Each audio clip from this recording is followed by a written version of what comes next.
우리 남편은 모금 체질이에요. 사실 처음엔 체질 같은 거 별로 신경 안 썼는데 살다 보니까 이 사람은 참 고집도 세고 논리적이고 자기 신념이 확실하다는 걸 깨닫게 됐어요. 기본적으로 머리가 좋고 생각이 많고 분석적인 스타일이라 웬만한 일엔 쉽게 흔들리지 않아요. 그런데 문제는 이 사람이 한번 마음먹으면 끝까지 밀어붙인다는 거예요.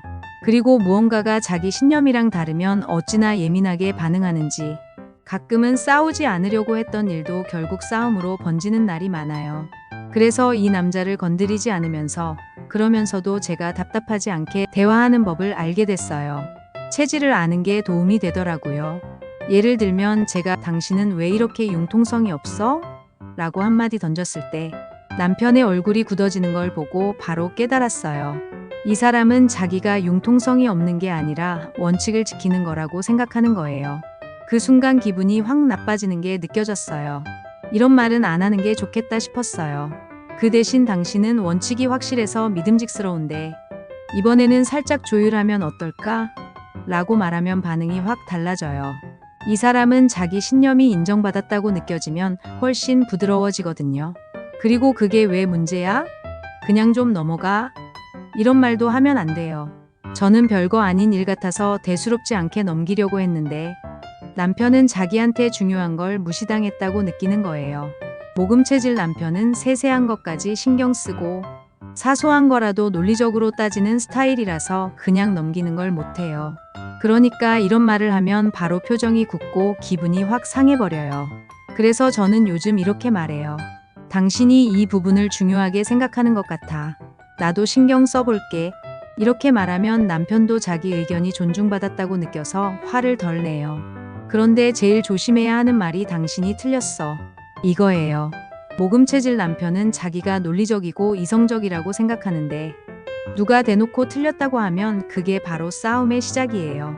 이 사람은 자존심이 세고 틀린 걸 인정하는 걸 정말 싫어하거든요.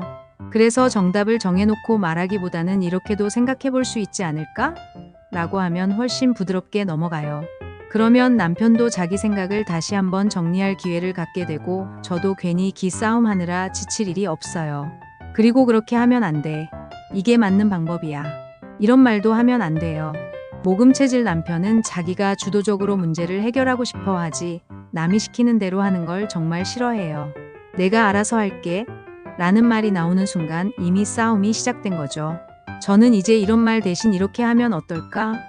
당신 생각도 들어보고 싶어 라고 해요.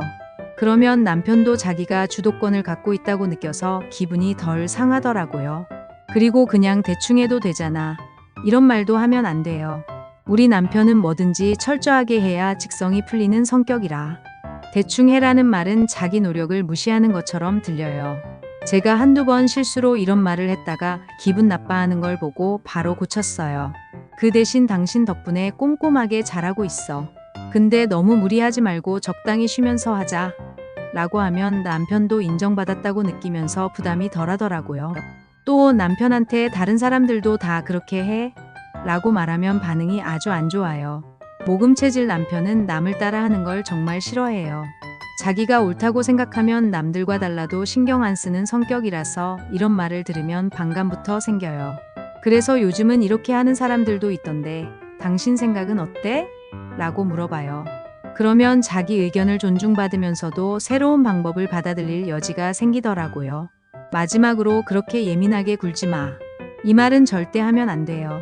모금 체질 남편은 자기 감정이나 생각을 깊이 있게 분석하는 스타일이라 예민하다는 말을 들으면 자기 자체를 부정당한 것처럼 느껴요. 그러면 바로 감정적으로 방어하게 되고 오히려 더 예민해져요. 그래서 저는 당신이 이렇게 신경 쓰는 걸 보니 중요한 문제인가 보다. 나도 좀 더 생각해 볼게. 라고 말해요. 그러면 남편도 자기 감정을 인정받았다고 느끼면서 차분해져요. 그리고 중요한 건 이렇게 신경을 써도 가끔은 남편이 화가 날 때가 있어요. 그럴 땐 말로 푸는 것도 좋지만 따뜻한 저녁 한 끼가 더 효과적일 때가 많아요. 모금 체질 남편은 간 기능이 예민해서 간을 다스려주고 스트레스를 풀어주는 음식이 좋거든요. 그래서 남편이 화가 난 날 저녁에는 시원한 콩나물국을 끓여줘요. 콩나물은 간 해독에도 좋고 개운한 국물 덕분에 기분도 좀 풀어지더라고요. 그리고 부추 겉절이를 같이 내면 좋아요. 부추는 간 기운을 보충해주고 화를 내려주는 효과가 있어요. 된장찌개도 좋아요. 모금 체질은 따뜻한 음식이 몸을 편안하게 해주기 때문에 구수한 된장찌개를 먹으면 마음도 같이 풀어지는 것 같아요. 밥은 현미밥을 해요.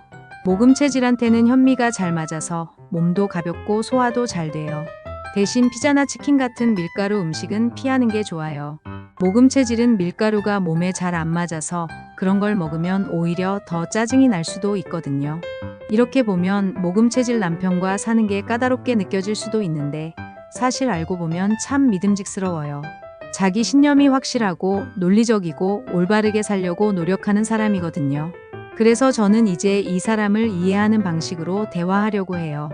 괜히 사소한 말로 기분 상하게 하지 않고 인정해주면서 조금씩 조율해 나가면 남편도 훨씬 부드러워지고 저도 덜 스트레스 받아요.